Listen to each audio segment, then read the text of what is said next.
Jaganmohan Reddy and life of inspiration 2010 నుంచి 2019 ఆ decade లో ఆయన చూసినంత హై ఎవడు జుల్లా, ఆయన చూసినంత లో ఎవడు జుల్లా. టోటల్ ఇండియన్ పాలిటిక్స్ లో చెప్తా ఉన్నాం.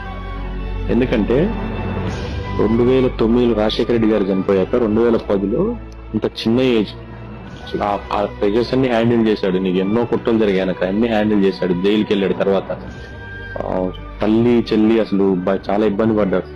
వాళ్ళ ఫ్యామిలీని ఇబ్బంది పెట్టాడు. అన్ని ఫేస్ చేశాడు. అదే డికేడ్ 2019లో అదే సేమ్ డికేడ్ లో ఆ డికేడ్ ఎండ్ అయ్యేసరికి జగన్మోహన్ రెడ్డి చూసినంత హై ఇండియాలో ఏ పొలిటీషియన్ చూడాల. అతి తక్కువ ఏజ్ లో సీఎం అయ్యాడు విత్ 151 సీట్స్. ఆంధ్రప్రదేశ్ హిస్టరీలో ఇంతవరకు ఆ రేంజ్ మెజారిటీతో ఎవరు కూడా సీఎం అవ్వాల. సీఎం అయ్యాక ఎన్నో మంచి పని చేశాడు, అది secondary. But 2019 Jagan victory something else. Single గా వచ్చి 151 సీట్లు కొట్టాడు. Jaganmohan Reddy life is an inspiration ఆ డికేడ్ లో, ఫ్రమ్ పీక్ లో టు పీక్ హై. సరే 24లో ఓడిపోయాడు. పడ్డాడు ఎప్పుడు చెడ్డోడు కాదంటారు కదా, పడ్డాడు. ఇప్పుడు 29లో మళ్ళీ గెలుస్తాడు. You all waiting for Jagan's victory once again.